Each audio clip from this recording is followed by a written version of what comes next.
That's what's frustrating and aggravating, that I can't live down this big shadow that I made to protect myself.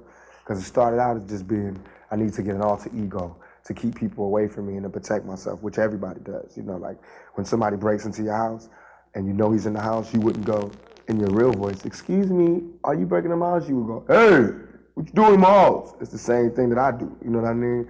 If you're out in the wilderness and I'm just one sheep by myself, I wouldn't go, I want to say my next song, it's called, I would go, "Ooh, fuck the world," you know what I mean? And that's worked, you know what I mean? And not that it's like a total facade, it's me, but it's just blown up. And what the media does is, if you ever want to see anger, just he's the best actor in the world, and he'll show it to you. So that's what they do, and make it look like I'm just any guy in America when I'm an actor who's just playing this part so well that I look very angry. You know, not that I'm such a great actor, but anger is easy. Everybody gets mad. Everybody's frustrated, and everybody is fed up. So it's not a very hard part to play. You know.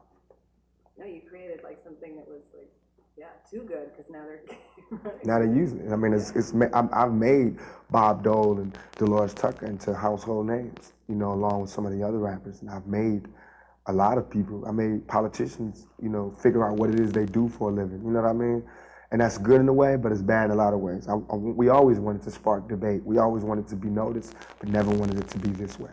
Where now all we've been shouting about all this time is better laws and more respect, and all this shouting, all this is doing now is getting laws changed so that we can't shout about it no more.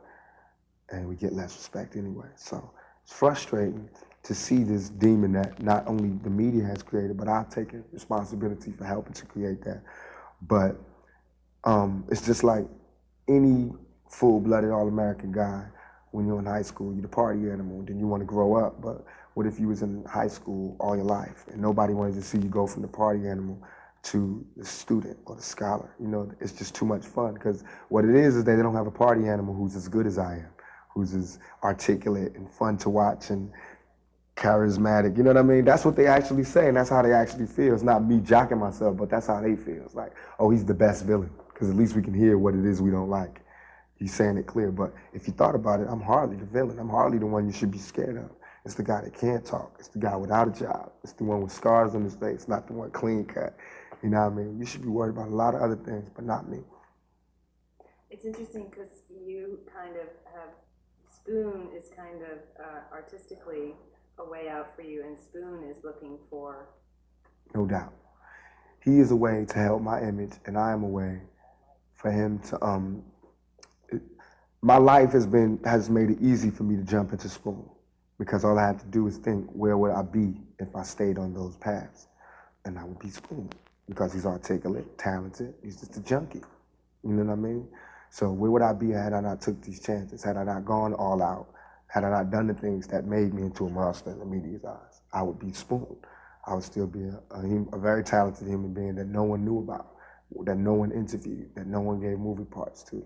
So whatever I do, good or bad, you know, it's got me out of where I was. It's got me out of the jaws of death. So now that I'm out of the jaws of death, I don't mind all the foggy breath from the people who don't like what I said to get out of there.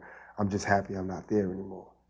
And what I say is like, it's like when you see, you know, it's kind of hypocritical, because people love to, you know, have mercy and sympathy for everything, from the animals to the whales to fur to everything except us, your youth, the ones who you've given no attention to, who become adults with no compassion. You know what I mean?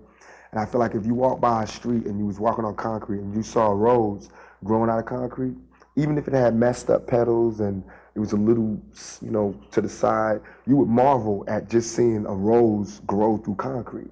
So why is it that when you see some ghetto kid grow out of all of the dirtiest circumstances, and he can talk and he can sit across from you, make you smile, make you cry, make you laugh, all you can talk about is my dirty rose, my dirty stems, and how I'm leaning crooked to the side?